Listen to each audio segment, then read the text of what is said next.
Hey guys, what's going on? So over the years, I've definitely made a handful of mistakes as I've progressed through my own career in music, my own career here on YouTube. And in this video, I'm just gonna go over with you some of the sort of clear, common mistakes that I see a lot of guys make that I made. And a lot of these mistakes, they're just quick little housekeeping tips. When you avoid them, you're gonna find that your gear is gonna last longer, and you're not gonna have to go through as many replacements with things like cables and some of the other stuff we're gonna talk about here. So with that being said, let's get into it. The first thing we're gonna talk about is to do with cable management. Now, in my hand here, I have a 20-foot XLR cable. What we're gonna talk about has nothing to do with the cable type or the connection type. So this works for a mic cable, it works for an instrument cable, it works for USB cables, it works for USB connections, DMX connections, quarter-inch connections, doesn't really matter. And it just has to do with coiling the cable and how to coil it properly. Biggest mistake I see a lot of guys, especially guitarists, now I'm sorry to single out guitarists, but a lot of guitarists I feel like with their patch cables or their quarter-inch instrument cables, they'll do this.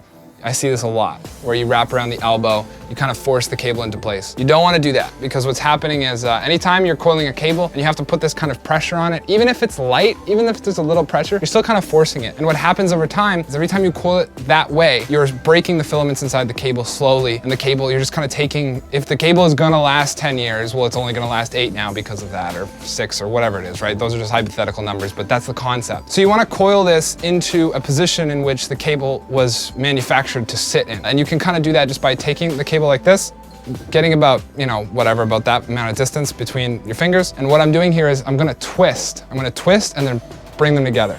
And it kind of creates this loop that's not forced. It really just sits, and you can feel when you're doing it, you can feel the cable sort of just moving to where it wants to. So there's no forcing here whatsoever. And there's no breaking of those filaments, which means the cable is gonna have a longer life. And you can just do this all the way up like this, and then you get to the top, and then you're good to go. And the last thing, you're gonna wanna wrap this. If you're on the road, you're going from show to show, last thing you want is a bucket full of XLR cables that just becomes a mess of snakes intertwined between each other, and you have to untangle before every load in or show or whatever it is that you're doing. And you can get cable wraps. I have a cable wrap right here. There's no real need for explanation when it comes to this guy. It's just a Velcro strap that goes around the cable and keeps it from coming unwound. I personally prefer, as I've talked about in other videos, to use elastic bands because they're cheap. You can lose as many of them as you want. They're still always $1 at the dollar store, and you can get thousands of them, and it's no big deal. So I always keep elastic bands on hand. I'll put it through like that, and then I'll pull it through itself, and then I'll tuck it underneath, and then tuck it underneath itself one more time when it's nice and tight,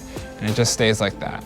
All right, so staying on the topic of cables, the next one really is a no-brainer. I hope that I don't have to tell any of you this, but we're just gonna cover it real quick just to make sure. You never ever wanna remove a connection from a source by pulling the cable. You always wanna grab the connector itself, of course. I'm sure a lot of you as kids, your parents told you, don't grab the cable and pull it out of the wall if it's like a power outlet. You wanna grab it by the connector and remove it from the device that it's plugged into. That's just a no-brainer because, I mean, of course, if we're coiling around our forearm and that's gonna cause filament tears, you can bet that grabbing this guy anywhere on the cable except for the connector and removing it, of course, is gonna cause those tears as well. So just avoid that at all costs. Now, the next mistake I see that grinds my gears. This one I see all of the time, and I see the repercussions of it. I see people needing to buy new equipment and not understanding why it is that they're breaking their equipment over and over again without even knowing that they're doing it. And that's this. It's taking the arm of a boom stand, whether it be microphone, whether it be something on the drum set, and wanting to pivot it in a direction from a joint and doing it without loosening that joint. So just yanking on it like this, and it's creating that nasty sound that you don't want to ever hear. Microphone stands, boom stands like this are a little bit different because they're actually built so that you can do this to a degree, but you want to make sure that you're loosening this guy out pretty loose before you start moving it. Now I'm getting very little sound in that joint, and it's moving nice and easy, and then when I find the place that I want it to sit, I tighten this. And what happens is guys will just rip on this joint over and over until the joint is nice and loose all of the time because the threads have been completely ripped off and there's nothing really there to hold the clamp in place.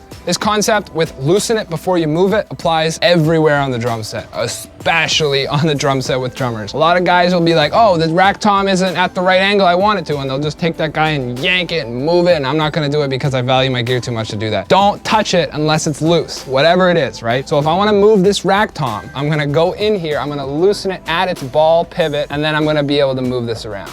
okay? And I can move it wherever I want now that it's super loose. And then when I have it in place, I'm gonna crank that as tight as I can get it with my hand here, and then it's gonna hold itself. And it's never gonna move. You're never gonna have your rack tom swinging in and out or any of the cymbals for the same reasons, right? You don't wanna just grab a cymbal and move it up and down. You wanna go to the point in which it needs to pivot at the joint and loosen the joint first. So that's a big one that grinds my gears. I see all the time. Avoid it, don't be that guy.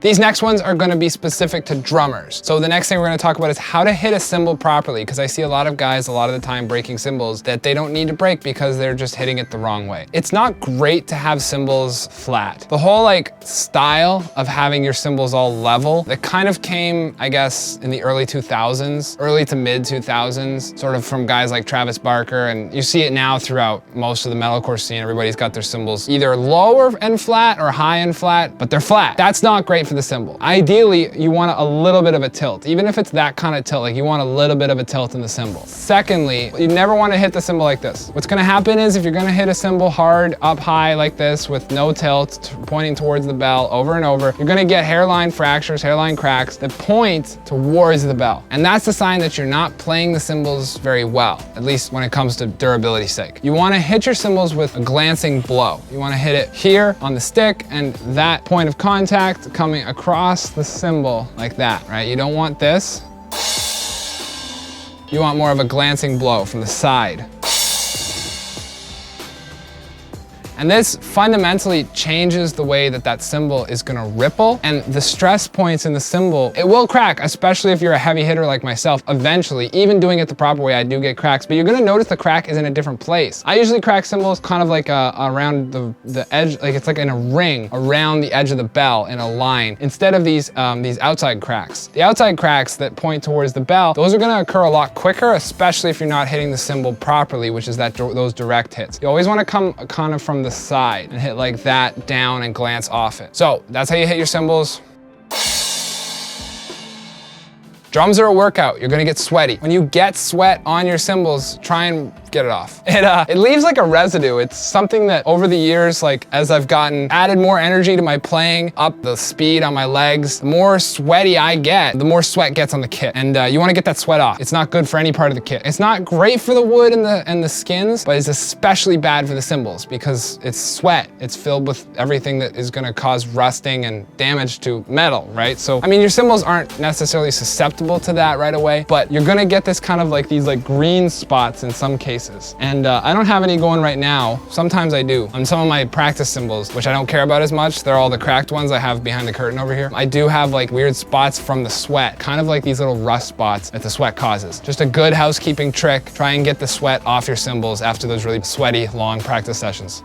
And the last mistake a lot of guys make is to do with the KD9 and the KD80. These guys I have here, both of these are kick pads for Roland electronic kits. There's a lot of electronic kits on the market that utilize these types of kick pads. And the heads on these kick pads typically are made of mesh. Now, a common mistake that I was making for a while, and that you guys in one of my early videos pointed out to me, and that I looked into and it turns out you guys were all correct, is that they're using felt beaters on these mesh heads. The felt erodes the mesh very quickly. You don't want to use a felt beater on a mesh head. On this Speed Cobra I have right here, it's the 910 Cobra beater that comes with the Speed Cobras. This is a great beater for electric kits because this is a rubber head. The rubber is not gonna damage the mesh and it's pretty soft on the mesh, so you're good with that. These types of pearl beaters you could use too. There's felt on one side, but then you just flop it over to the other and then you can use that plastic side of the pearl beaters. That works well. This is an Iron Cobra wood beater. Typically these Iron Cobra beaters are gonna have felt on this front. This is just the wood version. They're really great on like an acoustic kit because it adds so much punch, so much attack to your kit, having a big heavy wood beater that you're throwing into that head. For the mesh heads, I've found that the wood beaters are way too hard. So personally, I like the plastic. If you only have a head like this, plastic is good. It's relatively soft. It's a quick fix. You can just turn it around and use the plastic side of your beater.